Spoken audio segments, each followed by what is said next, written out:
আসসালামু আলাইকুম। Hello guys, back to my channel. আমি আজকে নতুন রেসিপি নিয়ে এসেছি মুরগির মাংস রেসিপি। প্রথমে আমি কড়াইতে তেল দিয়ে দিয়েছি।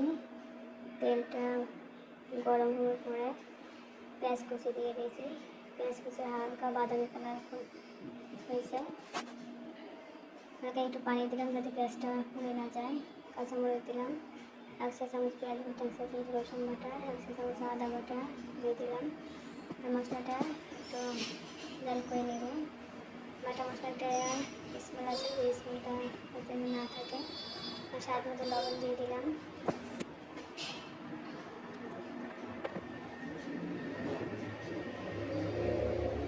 ধনিয়া গুঁড়া দিলাম 1/2 চা চামচ, 1/2 চা চামচ হলুদ গুঁড়া, 1.5 চা চামচ মরিচের গুঁড়া দিলাম।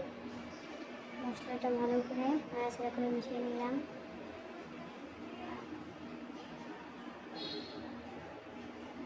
মশলাটা ভালোভাবে কষিয়ে নিতে হবে।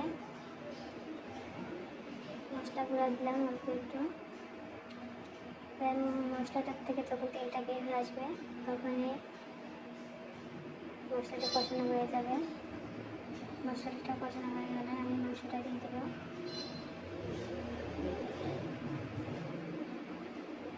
তেজপাতা দিয়ে দিলাম, গোলমরিচ দিয়ে দিয়েছি কয়েকটা,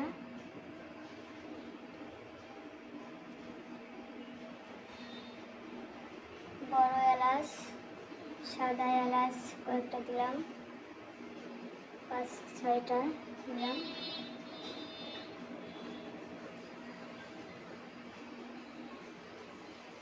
দারচিনি দিয়ে ভালো করে নাড়াচাড়া করে নেব। মশলাটা যত ভালো কষানো যাবে তরকারিটা ততই টেস্ট বেশি হবে। যে কারণে মশলাটা ভালোভাবে কষাতে হবে।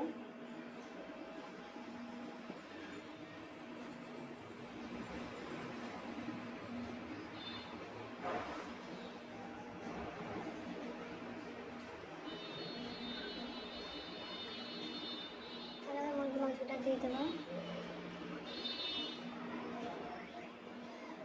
দেশি মুরগির মাংসের সাথে আপনারা আলু দিলেও, অনেকে আলু খায়, অনেকে আলু পছন্দ করে না। আমি আজকে আলু দিব না, আলু ছাড়াই রান্না করব। দেখেন আমার মাংসটা প্রায় কষানো হয়ে গেছে, মাংসটা থেকে তেল বেরিয়ে এসছে। আমি এখন পানি দিয়ে দেব।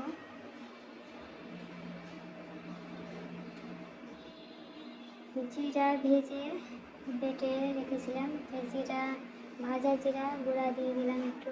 মাংসটা রান্না হয়ে গেছে। এখন গাইস, আপনাদের যদি আমাদের রেসিপিটা যদি ভালো লেগে থাকে তাহলে প্লিজ লাইক, কমেন্ট, শেয়ার করে দিন।